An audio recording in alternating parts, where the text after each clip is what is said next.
Feliz día. Les saluda Margarito Lopeza, abriendo puertas para ustedes, para que desde la tranquilidad de sus hogares nos sintonicen este y cada domingo. Les presentaremos una interesante entrevista humana y noticiosa y en la mesa de análisis un tema de interés nacional que le afecta a la gente. Somos imparciales, respetuosos y equilibrados para que usted se forme su propia opinión, haciendo lo que mejor hacemos, periodismo. Apostamos al reencuentro de todos los venezolanos.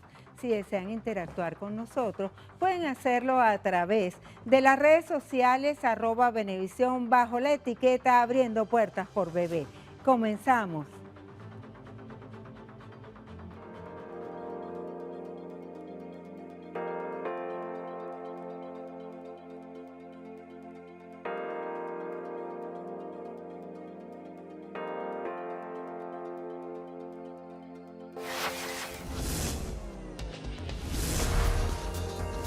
Abriendo puertas. Recibimos a Carlos Prosperi, candidato a las primarias de la oposición. Bienvenido, muchísimas gracias por estar aquí. Adelante, por favor. Carlos Prosperi nació en Caracas, aunque se crió en el estado Guárico. Abogado, dirigente de Acción Democrática, casado con 2 hijas, le gusta el campo y los caballos. Fue diputado ante la Asamblea Nacional en el 2015 y desde el 2020, cuando el TCJ intervino en Acción Democrática, pasó a ocupar la Secretaría de Organización del Partido Blanco, la parte que lidera Henry Ramos Ayub. Acción Democrática ha tenido varias fracturas. En el 1960 tuvo una fractura y surgió el MIR. En el 1968 el MEP. 2 Acción Democrática, 2 candidatos, Bernabé Gutiérrez y Carlos Prosperi. Bueno, no, Margarita, primero gracias por la invitación, a ti, al canal, y felicitarte, porque creo que es una excelente iniciativa lo que ha venido haciendo el canal en torno a entrevistas. Decirte que, como bien lo señalabas, históricamente nuestra organización política ha tenido 2 divisiones grandes, el MIR y el MEC, pero no solo estas divisiones se habían dado quizás por una sentencia del Tribunal Supremo de Justicia, sino que fueron 2 divisiones a través de unas diferencias ideológicas. ¿Qué marca una diferencia, valga la redundancia, en torno a lo que es esta división? Que por primera vez en la historia de nuestra organización política se da una división a través de una sentencia del Tribunal Supremo de Justicia. Sentencia la cual rechazamos, por cierto, ya se van a cumplir 3 años de dicha sentencia y eso no nos detuvo para seguir avanzando en función de lo que es recuperar el camino y la ruta hacia la reinstitucionalización de los poderes y al marco de la normativa constitucional. ¿Todavía vale ese eslogan, ADECO es ADECO hasta que se muere? Claro, y sobre todas las cosas es importante decir que el que nace ADECO, dicen que se muere ADECO, ¿no? Eso se ha demostrado con el pasar del tiempo, sin embargo, a pesar de las situaciones atípicas que vive hoy Venezuela, Margarita, debemos señalar que más allá de lo que puede ser ADECO o no, hoy lo que se trata es de recuperar esa venezolanidad, que entendamos de una vez por todas que tenemos un compromiso con Venezuela por encima de lo que pueden ser las organizaciones políticas, por encima de lo que puede ser una individualidad. Hoy hay que entender que hay que luchar para recuperar el futuro de nuestros hijos y de nuestros nietos. ¿Cómo y cuándo decidió echarle pichón a la candidatura presidencial? Mira, Margarita, tú sabes que desde que me correspondió asumir la Secretaría General de Organización Nacional de Acción Democrática, al lado del compañero Henry Ramos, decidimos empezar a recorrer el país y debemos decir que no solo fue la judicialización, sino que tuvimos un pequeño agregado, ¿no?, a todo esto, que fue la pandemia, pandemia que golpeó el mundo entero. Eso no nos detuvo en recorrer Venezuela y estuvimos permanentemente conversando con las estructuras. Supongo y presumo que a raíz de este trabajo, muchísimos compañeros de partido empezaron a decir, mira, pero tenemos un rostro fresco, una nueva cara, vamos a impulsar una candidatura presidencial y tamaña responsabilidad. No es nada fácil, quizás puede sonar muy poco, pero estar en un estatus de que desde el año 97 mi partido oficialmente no presentaba una candidatura presidencial. En estos 24 años hemos trabajado por diferentes candidatos presidenciales, además como que si fuesen militantes de nuestra organización política.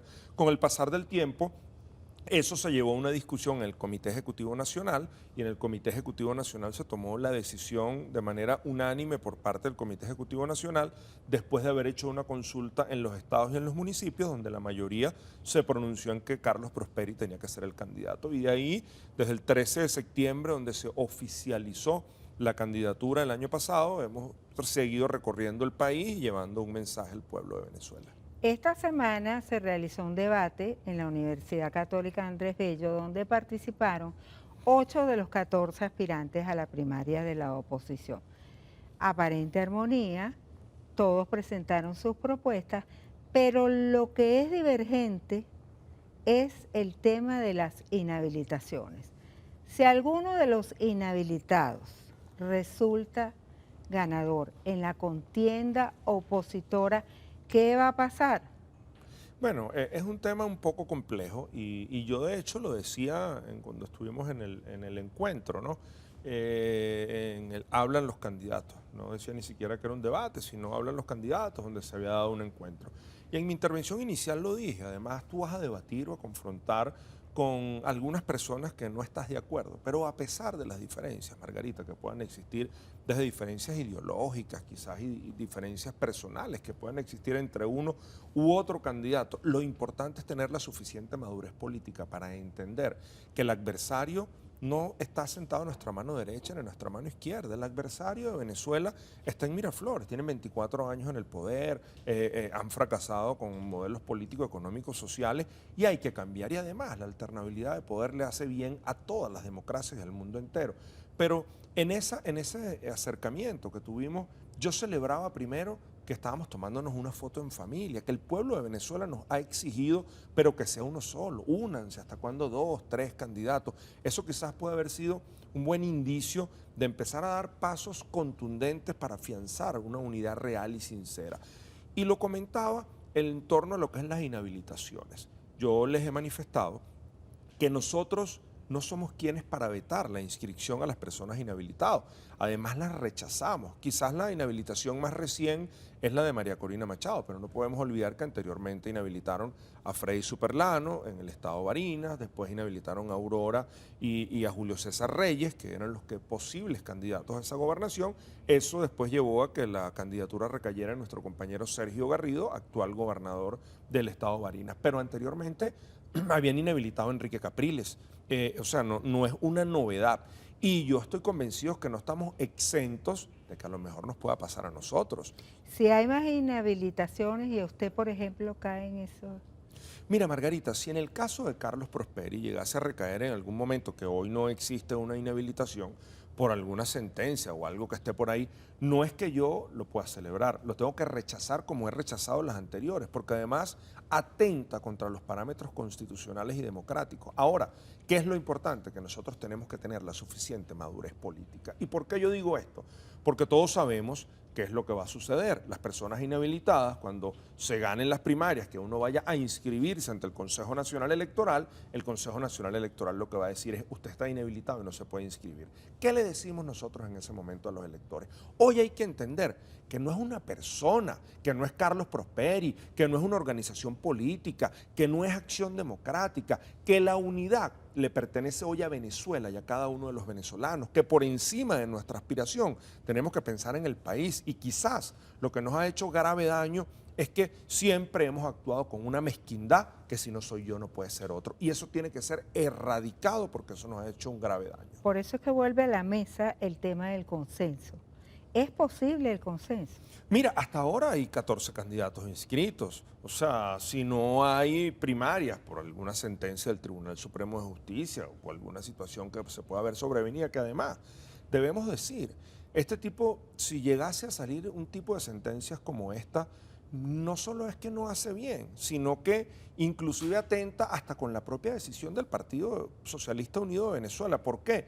porque el Partido Socialista Unido de Venezuela no está haciendo primarias para escoger su candidato. Ellos van a decir, este es el candidato, y obviamente va a ser Nicolás Maduro. Ahora, en el caso nuestro, nosotros le estamos dando la posibilidad al pueblo que escoja entre los 14 aspirantes que están ahí. Ahora, si por algún hecho sobrevenido no sean las primarias, hay que buscar un mecanismo donde nos acordemos para poder llevar adelante una candidatura que quizás no sea de la unidad, pero una candidatura que recoja el mayor consenso posible, porque todos sabemos que quizás van a haber unas candidaturas fuera de lo que es la elección primaria. ¿Eso sería la consecuencia de una sentencia del Tribunal Supremo de Justicia frenando las primarias? Es que es lo que te digo, quizás pudiese suceder. Nosotros, de hecho, yo en el canal, en una entrevista matutina que hacíamos hace unos 3, 4 semanas, yo decía que teníamos información que quizás se podía remover el Consejo Nacional Electoral. Y eso fue lo que terminó sucediendo. Y que teníamos que prepararnos porque además hoy debo ratificar, quizás la designación del Consejo Nacional Electoral no es la que el pueblo de Venezuela espera, que sean rectores o rectoras del Consejo Nacional Electoral, que tengan un equilibrio, es probable que militen en alguno de los partidos. Eso no nos puede detener. Esa decisión tiene que darnos mucha más fortaleza porque tenemos que entender que no hay fraude electoral, lo que existe es ventajismo electoral, pero siempre y cuando nosotros tengamos nuestros testigos de mesa, no va a haber un cambio en la voluntad que exprese los venezolanos ese día. ¿Está preparado Albate para asumir la candidatura por sucesión o consenso? Mira, yo soy de los que cree que el consenso no nos haría bien, que lo mejor es unas elecciones primarias. Ahora, si el mecanismo que se adoptaría es ese, nosotros tendremos que dar una gran discusión, porque sabemos que lamentablemente, Margarita, hoy pasa algo sumamente grave, y es que los propios adversarios nuestros somos nosotros mismos. Nosotros seguimos creyendo que en redes, en grupos, si nosotros descalificamos a algún candidato o candidata, eso nos va a ayudar. Y ese es el gran problema de la oposición. Y ese es el gran problema nuestro, que lamentablemente somos nuestros propios detractores. Y cuando uno ve, por ejemplo, algunos opinadores, no, que el candidato tal dijo esto, no, que el candidato tal dijo lo otro, pero bueno, no critican la gestión gubernamental, uno dice, bueno, ¿y a qué están jugando? A seguir dividiéndonos, por favor. Tengamos la suficiente madurez política, que se los dice un joven que está comprometido con Venezuela. Es momento de políticos y no de politiqueros. Es momento de pensar con la cabeza y no seguir pensando de manera irracional que atenta contra la estabilidad no solo de la alternativa de cambio, sino contra poder garantizarle una victoria al pueblo de Venezuela. Juan Guaidó pidió más sanciones para Venezuela, pero no me lo conteste ahora. En la próxima parte continuamos con Abriendo Puertas. Ya venimos. Abriendo Puertas.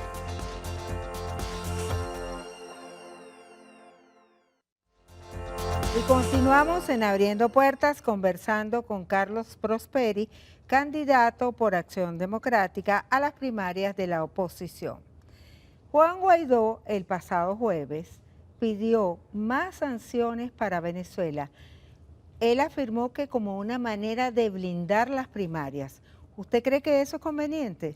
Mira, Margarita, de verdad que a veces uno no entiende la manera de hacer política de algunas personas, ¿no? ¿Y por qué digo esto? Lo tengo que decir de la manera más responsable.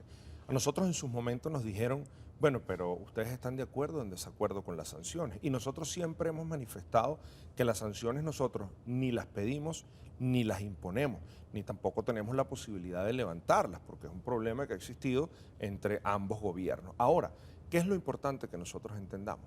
Que pareciera que seguimos haciendo la política pensando con las vísceras, pensando de manera negativa. Y hoy nosotros todo lo que pueda ir en detrimento de nuestro pueblo lo tenemos que rechazar, porque nosotros no podemos permitir que la gente siga pasando algún tipo de necesidad. Ahora, lo que no puede ser excusa es para los gobernantes ampararse en las sanciones y decir es que todo está mal gracias a las sanciones, porque el resto de los años que no hubo sanciones, ¿por qué no se pudo avanzar? Y fíjate, yo a veces cito un ejemplo que me causa muchísima preocupación. Y gracias a Dios es un minúsculo grupo de hermanos venezolanos que uno a veces se los consigue decir, bueno, hay que tener más sanciones, hay que ser más fuerte. Y yo digo, ¿será que están pensando hacer lo mismo que se le ha hecho al pueblo cubano? Que cada vez que uno escucha a un pequeño grupo de cubanos desde el exilio decir, bueno, casi que dinamiten la isla, húndanla, más sanciones, más fuerza. tienen más de 70 años con ese castrocomunismo que viven hoy allá en Cuba. ¿Acaso que nosotros queremos algo similar para Venezuela? Pues no, nosotros tenemos que buscar una salida a esta crisis y apostarle a una unidad sincera, poder construir con sinceridad una política que sea una política de altura, una política coherente y que nos garantice una transición en paz al pueblo venezolano. El presidente de la Asamblea Nacional, Jorge Rodríguez, aseguró que no aceptarán observación de la Unión Europea en las elecciones presidenciales. ¿Usted qué piensa sobre esto? Bueno, es probable que vayan a poner algunos obstáculos en lo sucesivo y me imagino que será por lo que ha venido diciendo la Unión Europea. Ahora, nosotros tenemos que tener en cuenta que hay que apostarle a la observación internacional y quienes están en el Ejecutivo que entiendan que hay que garantizar la transparencia del proceso electoral y que aquí con seriedad lo tenemos que decir, Margarita, porque muchísimas veces cuando perdemos una elección no asumimos la derrota electoral y terminamos diciendo es que hubo un fraude electoral. Y no puede ser así, porque en la política se gana y se pierde. Nosotros tenemos que devolverle la estabilidad al pueblo de Venezuela y que ellos entiendan que lo que va a suceder es que van a perder la presidencia de la República porque hoy el pueblo ya quiere un cambio de estas políticas económicas, sociales que se han llevado durante los últimos 24 años. Bueno, que sepan también reconocer un revés electoral como lo asumieron a medias en el año 2015. ¿Y por qué digo a medias? Porque después que se pierden las 2/3 partes de la Asamblea Nacional, vimos cómo después empezaron a emitir sentencias desde el Tribunal Supremo de Justicia atentando contra la autonomía del Parlamento. Eso no puede suceder en lo que está por venir y además respetar el resultado electoral. Diosdado Cabello insiste en que la oposición lo que pretende es generar violencia. Incluso tiene como una frase, no te vistas que no vas. Sí, bueno, ha usado un hashtag, creo, Un hashtag, y lo dice siempre en su que lo ha dicho. Lo importante de esto es que ellos también decían que en el 2015 iban a ganar la Asamblea Nacional y perdieron las 2/3 partes. Inclusive dijeron, después que desconocieron la voluntad expresada el 21 de noviembre del año 2021 en Barinas, que iban a ganar las elecciones en Barinas. A mí que me correspondió estar acompañando a nuestros compañeros allá, nosotros ganamos con 50.000 votos de diferencia. Ahora, venir y decir que no se va a reconocer, que no se va a entregar, creo que eso no ayuda. Y yo estoy convencido de que hoy cada uno de los poderes tiene que entender que más allá de una fijación política o de una militancia política que pudiesen tener o afectos hacia algún partido político, hay que garantizar poder tener una transición en paz al pueblo de Venezuela y respetar los resultados electorales. La Comisión de Primarias registró 217.000 venezolanos inscritos en el exterior para votar en las primarias de la oposición. ¿Usted cree que esta cifra demuestra mucho interés o poco interés en el proceso interno de Venezuela? Bueno, fíjate, eso nos prende una alarma. Y nos prende una alarma porque hay cifras que dicen que en el exterior hay 6, 7 millones de venezolanos. Y digo que hay cifras que dicen porque no puedo afirmar un número como tal, porque no tenemos, Margarita, inclusive, cómo poder contabilizar cuántos son nuestros hermanos venezolanos fuera. Hay unos que se han ido y debemos además recordar que nosotros hemos tenido dos tipos de migración. Una primera que se fue al sur, Chile, Perú, Colombia, Argentina, y una segunda oleada, que además de la emigración fue una reemigración porque personas que ya estaban en esos países se movilizaron hacia el norte. O sea, no tenemos cifras exactas cuánto puede ser las personas que han salido. Pero si hablamos de que si en el supuesto sean 5 millones de personas fueron y solo se inscribieron 212.000, 213.000, creo que habían unas susanaciones y algo. 217.000. Sí, y habían unas susanaciones, creo que hacían falta unas fotos, algo así, que no habían sido cargadas. Esperemos ya que nos den la cifra definitiva. Pero eso es un número poco. Yo estoy convencido de que en las elecciones primarias casi nunca hay una gran participación, pero sí se va a demostrar es maquinaria. A pesar de lo que puede ser la intención del voto, ahí lo que va a pasar es que las maquinarias van a ser fundamentales. Y tú sabes, Margarita, que yo recordaba una frase. ¿Cómo está la maquinaria de? Excelente. excelente, y como secretario de organización es lo que hemos hecho. Y ahí están nuestros actos. O sea, en los actos nosotros no tenemos ni la capacidad de movilizar las personas porque no tenemos los recursos, pero sí las personas salen de manera espontánea porque quieren un cambio. Y más aún nuestros compañeros de partido, que como ya lo decía, hace 24 años no teníamos un candidato presidencial. Acción Democrática no tiene un presidente desde el año 88. Estamos hablando de que desde hace 35 años, porque nuestro último presidente fue Carlos Andrés Pérez, que Dios lo tenga en su santa gloria. Bueno, nosotros hoy tenemos ese reto y esa responsabilidad de que la gente pueda salir a votar. Pero, ¿qué es lo que me recordaba yo en una frase de don Rómulo Betancourt? Cuando Rómulo gana las elecciones en el año 58, el padre de la democracia, digan lo que digan, le pregunta a una periodista: presidente, ¿cómo le explica a usted al pueblo de Venezuela que usted ganó la presidencia de la República cuando la intención estaba hacia Larrazábal? Y Rómulo majestuosamente le responde: bueno, lo que pasa es que ellos tenían la emoción y nosotros la organización. Las organizaciones políticas son fundamentales para todo y es en lo que nosotros hemos venido trabajando. Ojo, no simplemente para Carlos Prosperi y para Acción Democrática, porque si en el supuesto negado de que Carlos Prosperi no quede electo en las primarias, nosotros seremos unos soldados más de esa noble causa que se debe llamar Venezuela. ¿Cómo se logra la reconciliación de los venezolanos? Mira, la reconciliación se logra, Margarita, llevando la paz, pregonando cosas distintas a lo que hemos visto en 24 años. Y muchas veces, tú sabes que hay personas que me llaman y me dicen: Carlos, pero tú tienes que tener un discurso más fuerte, tú tienes que ser mucho más polémico, tú tienes que decir que cuando llegues al poder vas a hacer justicia.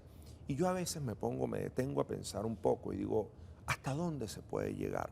Si nosotros hemos cuestionado, Margarita, que en 24 años nos han dividido a las familias, porque si tú eres de la oposición, si tú eres del oficialismo, si eres escuálido, si eres revolucionario, y eso no está bien. No solo eso, si hemos visto que hay presos políticos, si hemos visto que hay inhabilitaciones, si hemos visto partidos judicializados, si hemos visto que a los empleados de la administración pública se les ejerce presión, ¿qué pretendemos nosotros? ¿Hacer algo similar o peor a lo que estamos viendo hoy en día? Pues no, nosotros tenemos el compromiso de marcar una diferencia, de ser distintos. Y ojo, esto no significa que tú vayas a garantizar impunidad, son dos cosas distintas, pero lo que tú no puedes pretender es decir, es que cuando yo llegue a Miraflores voy a hacer la justicia, porque te estás postulando mal.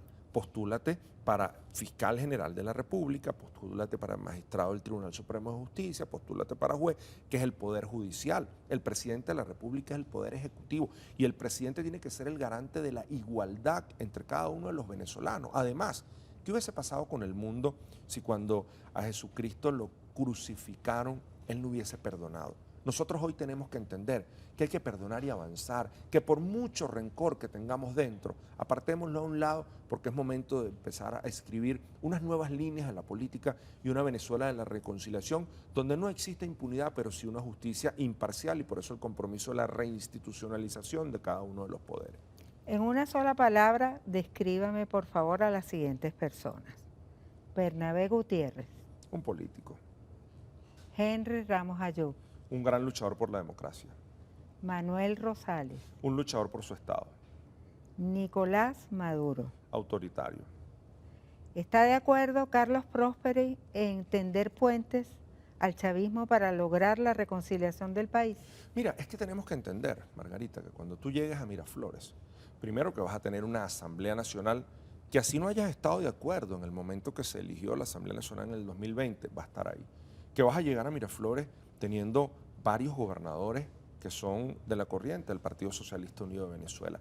Que vas a llegar al gobierno, además entendiendo que tienes unos alcaldes, que tienes que llegar al gobierno con unos poderes que fueron designados anteriormente, que tú tienes que enmarcarte dentro del cuadro constitucional. Y si tú pretendes llegar al poder para venir a pasar una aplanadora, las cosas están mal. Nosotros tenemos ejemplos de transiciones. Quizás se ha hablado mucho de la transición chilena, por lo que pasó con Patricio Aylwin y con Eduardo Frei, que ambos fueron presidentes, 4 años uno, 4 años el otro, y en esos 8 años de mandato Augusto Pinochet era el ministro de la Defensa. Bueno, posterior a eso solicitó un asilo fuera y lo fue acusado por los crímenes de lesa humanidad. Pero también tenemos transiciones como por ejemplo en Brasil. En Brasil, durante muchos años un gobierno militar, bueno, vimos cómo en Brasil se logró reinstitucionalizar la democracia. Podemos hablar de España, el famoso pacto de la Moncloa después de la caída del franquismo. O sea, hay muchísimos ejemplos que garantizan una transición en paz. Y ni hablar de Mandela, que después que estuvo durante muchísimos años preso, hasta sus propios carceleros los llevó adelante en su gobierno porque le devolvió una democracia a su país. Hoy tenemos que entender que a pesar de todas las circunstancias, nosotros tenemos el compromiso de gobernar con los mejores. Y mi compromiso con el pueblo de Venezuela es que yo no voy a llegar al poder para gobernar simplemente para los militantes de nuestra organización política, sino que hay que gobernar para todos por igual. Una última pregunta. Si gana la elección primaria, ¿con qué tarjeta se va a inscribir en las elecciones presidenciales? Mira, citamos nuevamente Barinas. En el caso de Barinas fuimos con la tarjeta de la Unidad, la tarjeta de la MUC. Hoy tenemos que entender que hay una judicialización en los partidos. Ojalá prele y logre imponerse la sensatez por parte de quienes han venido emitiendo unas sentencias que han atentado contra las organizaciones políticas. Y ojo, nosotros ni siquiera no es que queremos, mira, una sentencia que tú me devuelvas al partido, no, que ojalá se pueda convocar un proceso de elecciones internas para que los propios militantes de cada uno de los partidos judicializados tengan la posibilidad de poder ser quienes estén al frente de esas organizaciones políticas. Bien, se nos ha acabado el tiempo. Muchísimas gracias a Carlos Margarita Prosperi por estar aquí en Abriendo Puertas. ¿Y saben ustedes de qué se trata la Ley de Armonización Tributaria? En la próxima parte los esperamos en la mesa de análisis. Ya venimos. Abriendo Puertas. El pasado jueves la Asamblea Nacional inició la segunda discusión de la reforma a la Ley de Armonización Tributaria.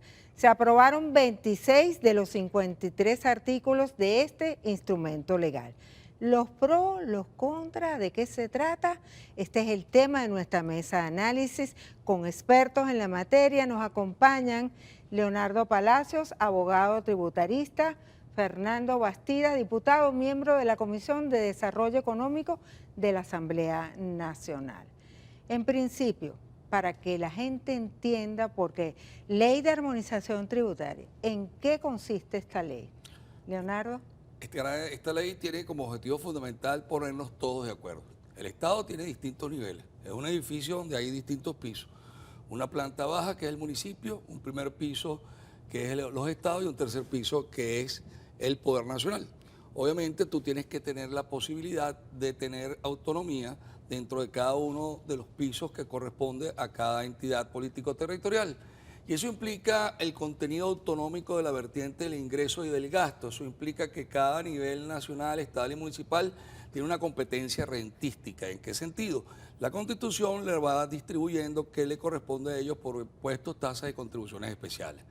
Cuando el vecino del primer piso, del segundo piso, del tercer piso no se ponen de acuerdo, comienza entonces el descuido de ese edificio, las áreas verdes comunes se deterioran, no hay problemas de servicio, no hay cómo reparar, no hay cómo preservar la propiedad común, y eso es lo que buscó el constituyente de 1999 al establecer la obligación de los amigos de la Asamblea Nacional, que representan la voluntad y la soberanía en los casos específicos de tributación, de ponerse de acuerdo para armonizar esa competencia que tiene cada nivel político territorial, es decir, cada nivel del edificio, para crear sus tributos y no perjudicar el primero al del segundo, el segundo al del tercero, o el tercero al del primero.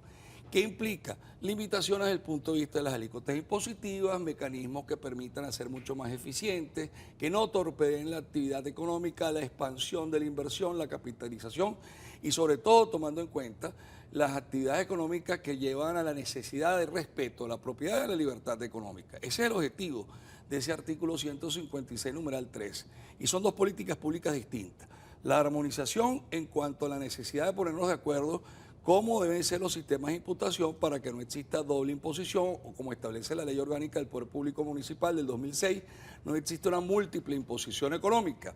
Y desde el punto de vista de la coordinación es cómo nos ponemos de acuerdo para ser eficientes en el manejo de los recursos cada día menores en temas administrativos e institucionales y una eficacia recaudatoria que nos permita mantener límites de recaudación importantes y reducir la evasión fiscal. Si nos ponemos todos de acuerdo, ese sistema tributario que está previsto en el artículo 316, es decir, todo el edificio va a propender a lo que establece el constituyente.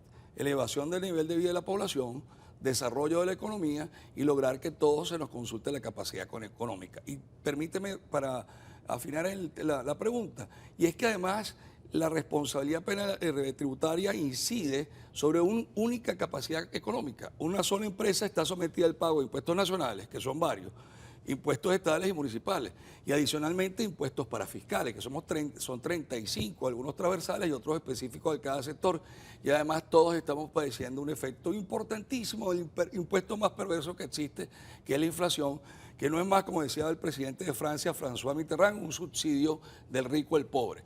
En consecuencia, es necesario armonizar y coordinar para lograr los desarrollos, el desarrollo económico y que el país tenga los recursos suficientes para el financiamiento de todo el Estado de manera concurrente, organizada y armonizada. Ese es el objetivo de la ley de armonización. Ahora, ¿cuáles son, diputado, los aspectos más importantes? A mí como vecina de un municipio, ¿en qué me ayuda? Mira, fíjate lo siguiente, yo diría que además de lo que comentaba el profesor Leonardo, es importante destacar el contexto en el que se presenta esta iniciativa de ley de armonización tributaria, bueno, cuyo nombre, digamos, presentado en el proyecto es una ley orgánica para la coordinación y armonización de las potestades tributarias de los estados y los municipios. Entonces, ¿cuál es el contexto en el que se presenta? Es un contexto en el cual estos estados y estos municipios que históricamente habían dependido de la renta que se le pasaba a través del situado constitucional, bueno, para los distintos compromisos que tienen estas entidades políticos territoriales, este histórico ingreso ya no está, o ya no es de las magnitudes en las que pudo haber sido años atrás. Y esto como consecuencia fundamentalmente de la política de bloqueo que ya todos conocemos que hay contra nuestra patria.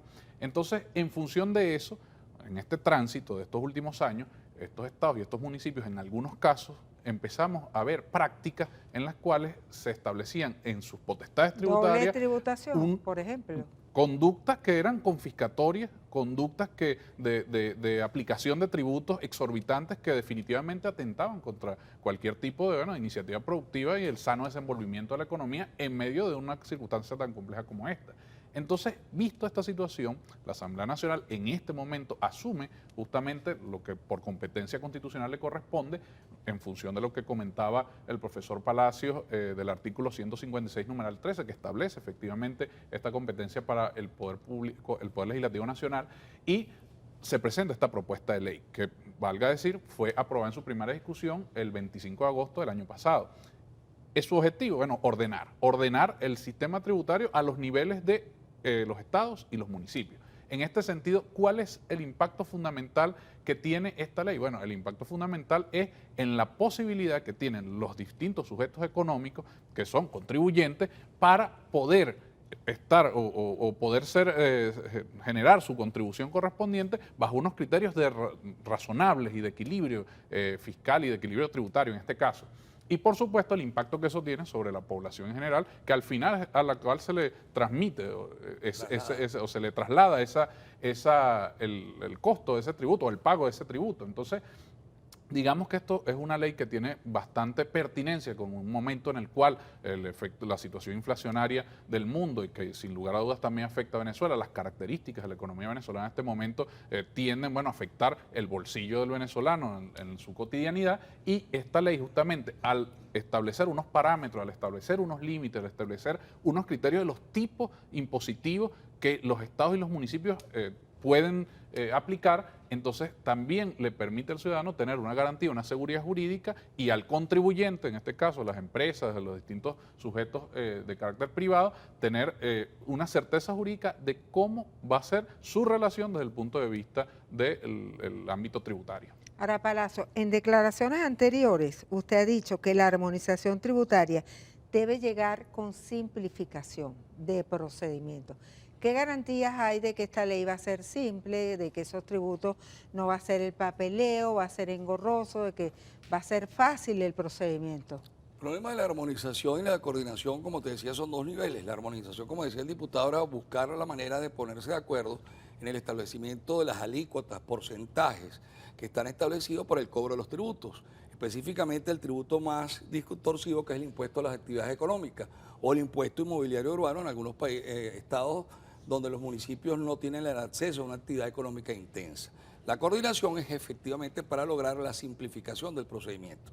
Pero es que hay un punto que tocaba el diputado Bastidas en torno a la necesidad de establecer bases de crecimiento. El problema no está en corregir a la armonización y la coordinación o a los municipios y a los estados a través de la armonización y coordinación si yo no le doy el mecanismo de un situado constitucional acorde con las exigencias propias de cada entidad en el bloque de intereses públicos, tomando en consideración una estimación real y efectiva que durante algún tiempo se subvaloró el dólar petrolero, el dólar proveniente del barril petrolero, de manera que los recursos excedentarios por ganancias exorbitantes o extraordinarias no bajaban a los estados y municipios, y ahí comenzó todo un problema de voracidad. Además se le quitó un derecho esencial, sustantivo, propio del Estado, que no se le podía quitar, que era la participación que tenían los estados y municipios a través del IVA. En el año 93, cuando hubo esa tensión en la creación del IVA, se tomó una decisión salomónica donde participó el Poder Nacional, los estados y los municipios, de buscar la descentralización del IVA a través del financiamiento del Fondo de Inversión de la Descentralización. Hubo la ley de asignaciones económicas. Cuando tú le quitas el situado en los términos mencionados, le quitas las asignaciones económicas, le quitas el fondo de compensación interterritorial, ahí comienza entonces el deterioro del edificio. ¿Qué existe? Yo creo que tiene bueno la oportunidad, que hay que tener claro que ya había una coordinación. En el año 2005 se aprobó la Ley Orgánica del Poder Público Municipal, luego se modificó en el 2006, fue un esfuerzo que incluso hay que recordarlo, hay que decirlo en recuerdo a quien tuvo la valentía de defender la ley y hubo una participación importante, que fue el diputado Daría Vigo. Estábamos nosotros en esa oportunidad en la Asamblea y se discutió abiertamente la ley, hubo un voto salvado que fue el de quien les habla, por un temita simplemente de forma y de fondo, pero hubo la voluntad mayoritaria inclusive de quien les habla, a pesar de ese voto salvado, de llevar a la armonización y coordinación que ya está. El problema es cómo buscas una armonización teniendo el Código Orgánico Tributario, que una de las cosas que yo critico es que lo aplican de manera supletoria cuando tiene que ser de vía principal. Por eso un prurito autonómico que ha existido no de ahorita, sino desde el año 1982, cuando nació el Código Orgánico Tributario, se aprobó la Ley Orgánica del Poder Público Municipal del 78. Y esta es una oportunidad. Y yo he oído las posiciones del diputado Bastida, hemos tenido diferencia normal como existe, pero hay un punto de consenso importante para lograr la armonización.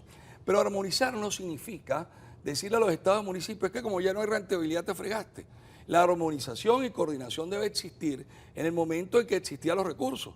Y obviamente la armonización es para evitar que no exista perjuicio a la actividad empresarial, que exista rentabilidad, porque cuando existe rentabilidad gana el Estado, porque a través de los tributos cobra y cobra bien, gana el trabajador que forma parte de los factores de producción, el empresario que lo organiza y el inversionista y el dueño del recurso que permite generar renta. Entonces el Estado participa de la renta. Hay que reordenar el Estado, hay que buscar una reforma tributaria consensual, unas bases importantes. Yo creo que esto debe ser parte de la agenda política de P mayúscula, no P minúscula, como existe en todos los países. El paso en la armonización es coordinación, nosotros le vamos dando seguimiento porque es una vieja pretensión académica, profesional y empresarial de todos los sectores involucrados en estas áreas para que hagan la ley de armonización y coordinación en los parámetros indicados. Y ojalá que en la discusión que me imagino que sigue la semana que viene, ¿no? Sí, correcto. Puedan tener efectos, por ejemplo, yo sé que modificaron que ya no era el Ministerio de Finanzas, sino el Consejo Federal de Gobierno, el órgano que va a establecer ciertos límites. Lo importante... Va a haber un órgano rector. Tiene que haber un órgano rector dentro de la limitación, pero con cuidado, no puede ser un órgano que sea del Poder Ejecutivo. Tiene que ser la expresión de una vieja figura, que uno pensaba que desde la Constitución del 99 viene de la Constitución de 1864, que es el Consejo Federal de Gobierno, en términos más o menos parecidos. Y buscar en consecuencia que exista ese intercambio para establecer relaciones fiscales intergubernamentales, generar riqueza, rentabilidad, bienestar y desarrollo económico. Obviamente no hay cosa más difícil que repartir una torta cuando hay hambre y la torta es mínima y tenemos muchísima gente como estamos en el estudio y de repente sacas un paquetico de galletas y tienes que darle un pedacito a cada uno para tratar de satisfacer. Eso es lo que está pasando. Entonces obviamente si se ponen de acuerdo y repensamos el Estado, reorientamos el Estado, modificamos, creo que se pueden lograr bases importantes. De manera que yo estoy a la expectativa y hablo a título personal, no a nivel institucional, en cuanto a esa armonización y coordinación. He oído al diputado Bastida, tiene posiciones importantes, coincidentes, otras tenemos divergentes, como es normal en democracia. Lo importante es ojalá que se den esas bases en los términos que hemos mencionado. Vamos a hacer una pausa y en la próxima parte, aquí en la mesa de análisis, vamos a continuar armonizando los tributos en todo el territorio nacional. Ya venimos.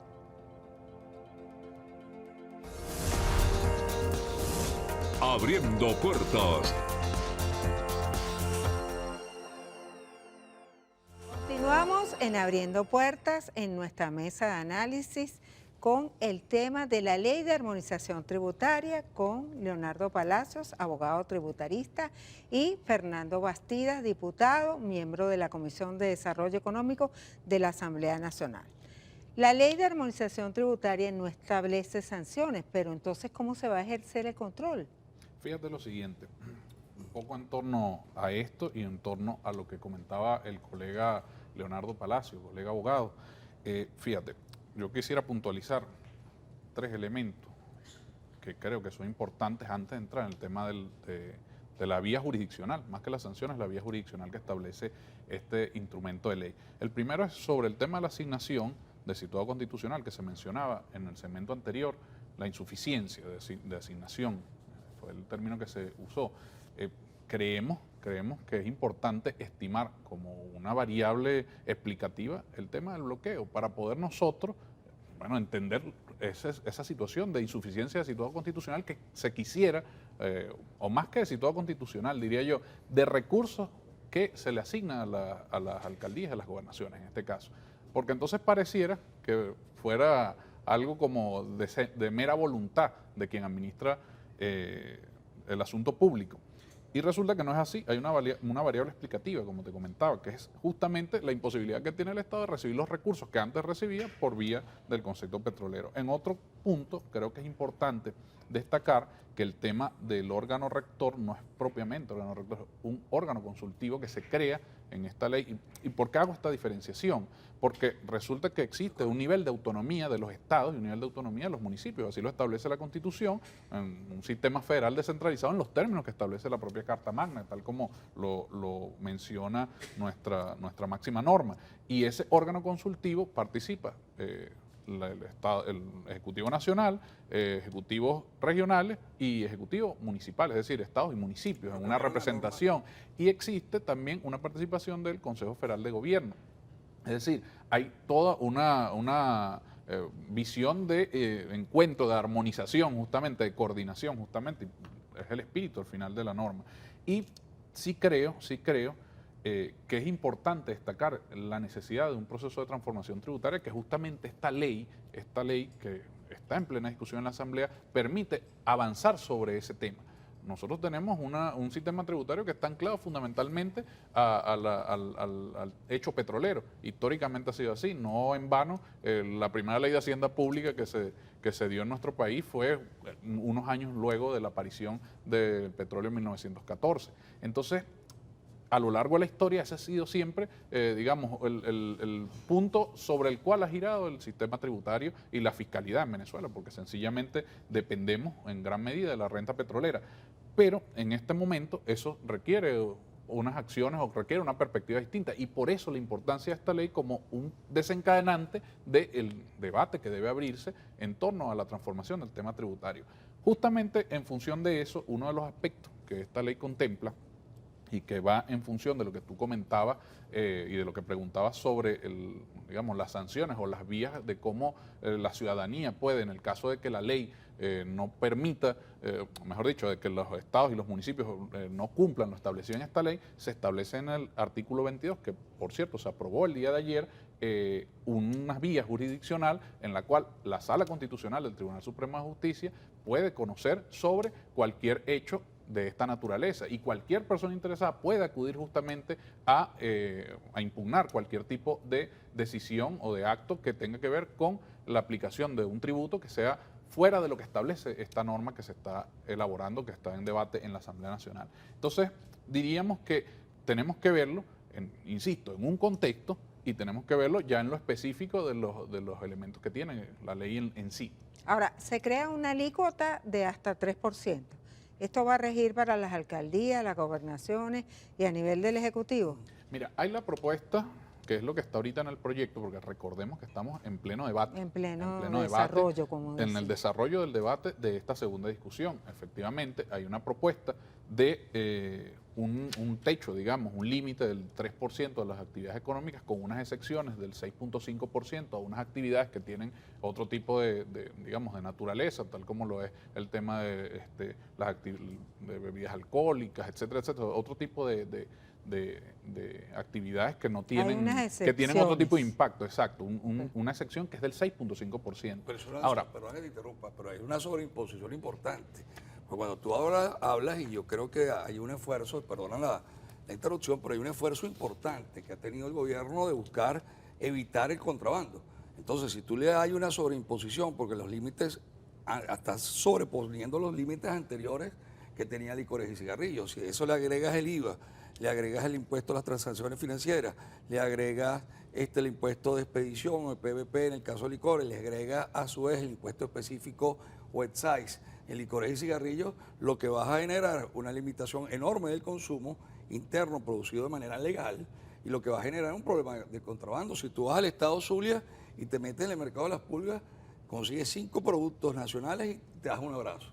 O sea, el mercado está lleno de contrabando y eso atenta contra la seguridad alimentaria, contra la seguridad incluso personal, el tema de los repuestos y el tema de salud. Entonces, cuando tú tienes una imposición, y es uno de los puntos que tuvimos en discusión, tienes una sobreimposición que es peligrosa. Cuando tú tienes la mayoría de los países que lo que buscan es controlar la producción de esas especies, distribuir la carga impositiva de acuerdo, por supuesto, a la intensidad del tipo de consumo. Y eso es un punto que hay que tener mucho cuidado en las alícuotas. Perdona la interrupción, pero me llama la atención y me preocupa enormemente por el tema de contrabando. Yo creo que las medidas que han tomado ahorita, esa decisión de evitar el contrabando, producto precisamente de la visión de la afectación a la industria, donde los sectores empresariales se han sentado con los sectores gubernamentales a buscar medidas de contrabando, estarían entonces dándole un golpe a la mesa si se aprueba esa ley en esos términos. mira, yo creo que eso pudiera ser un efecto marginal, sencillamente. O sea, en cuanto a lo referido en esta alícuota que estamos hablando en la sección del 6.5%. ¿Por qué? Porque el tipo de actividades que se establece como excepción, en este caso, en esta propuesta, y valga repetir, es la propuesta en el debate, todavía no es la norma hasta que no se apruebe. Esta excepción se refiere a un conjunto de actividades en las que participa o quien consume, el consumidor, regularmente no se refiere a necesidades básicas. Entonces, sencillamente quien lo hace es por una razón de que tiene la capacidad de hacerlo y eso genera obviamente una carga fiscal correspondiente. Pero tú decías algo muy cierto, o sea, todo impuesto se traslada, hasta el impuesto sobre la renta. Tú como especialista sabes que también se traslada, por más que su naturaleza y uno enseña que el impuesto indirecto se traslada y el directo no, hasta el impuesto sobre la renta se traslada. Ahora imagínate tú una sobreimposición trasladándose en el impacto final, en los precios finales relativos de bienes y servicios de esas especies, la gente se va al contrabando. Es un contrabando que es más fácil y tú vas entonces a un kiosco o algo, vas a adquirir un producto de ese tipo y eso es lo delicado. Yo creo es decir, lo que yo interpreto de lo que está diciendo el profesor Palacio es que tendría la misma ponderación a efecto de su criterio una actividad de expendio de bebidas alcohólicas a una actividad económica, por ejemplo, de medicamentos o de expendio de actividad económica es actividad económica sin distinción de ningún tipo. Sí, pero es que son... Actividad económica es actividad económica. No podemos ponderar porque la economía es que no tiene distintos sectores. Yo lo que estoy advirtiendo simplemente... Tiene distintos sectores.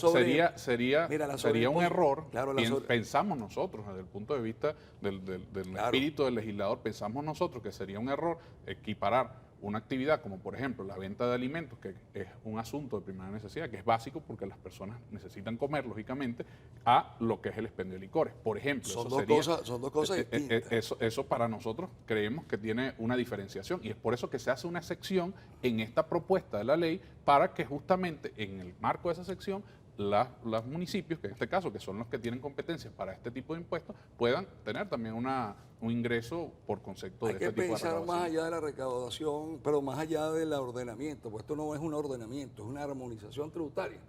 ¿Qué necesita el Estado? Recursos. ¿Cómo se generan los recursos? Con actividad económica, independientemente de la intensidad. Para eso tienes otro tipo de impuestos que se encarga de ordenar, castigar o establecer mayores cargas impositivas como los impuestos específicos. Y si tienes un elemento de distribución y ponderación, no lo hace por la vía tributaria, lo hace por la vía regulatoria. Entonces yo lo que llamo la atención es, el Estado tiene la facultad de cobrar impuestos. Y eso siempre se lo digo yo a mis alumnos, el derecho tributario no es el derecho del contribuyente, es el derecho del contribuyente, del Estado y de la población para buscar una carga impositiva que busque la recaudación efectiva. Si se genera riqueza, ganan todos. Pueden ustedes seguir con las misiones, pueden seguir ustedes con planes de expansión, pero hay que ver el Estado en su conjunto.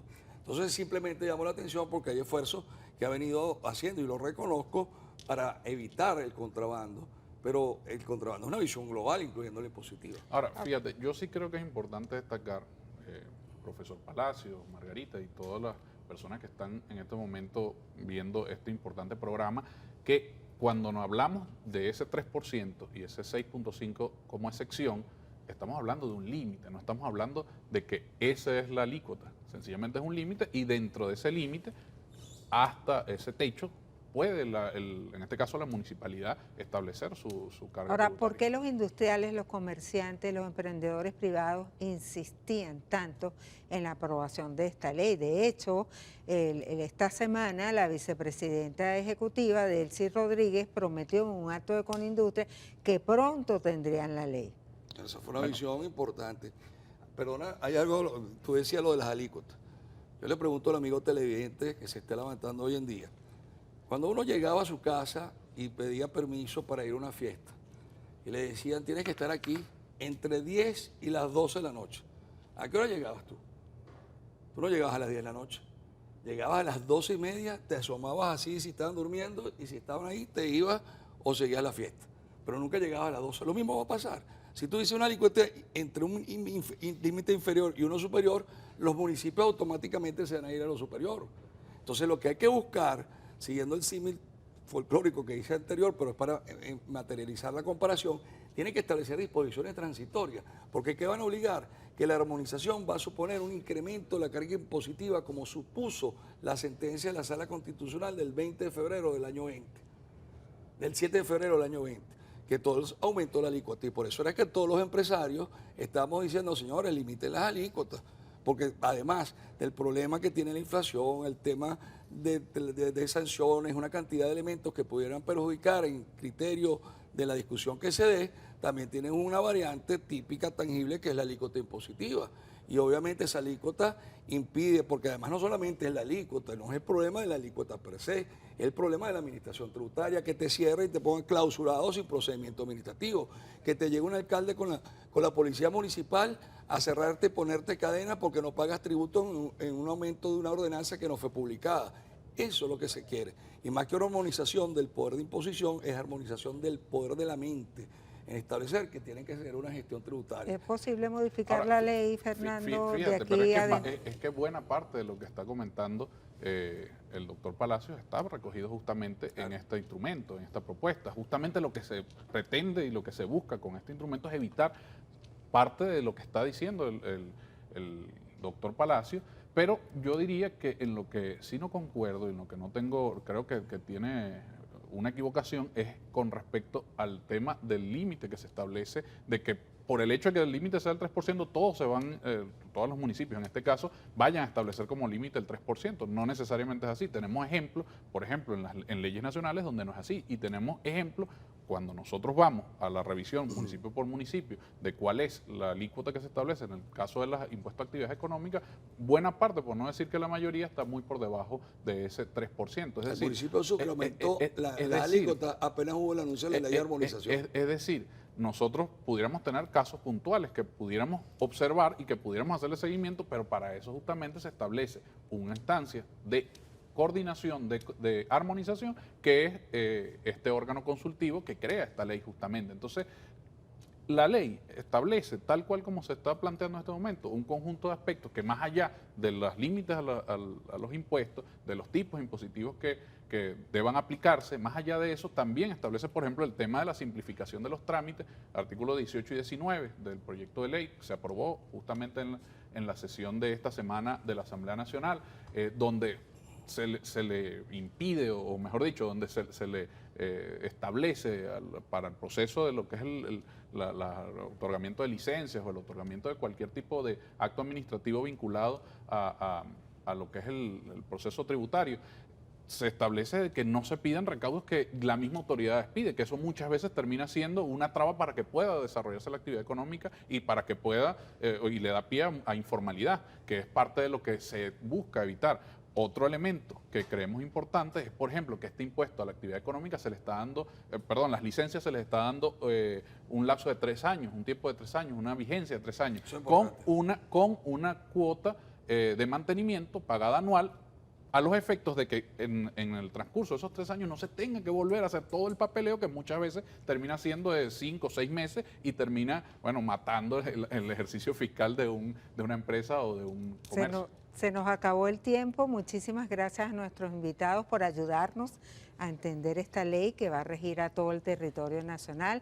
A ustedes, amigos, los esperamos el próximo domingo a las 8 de la mañana, por aquí por Venevisión, abriendo puertas.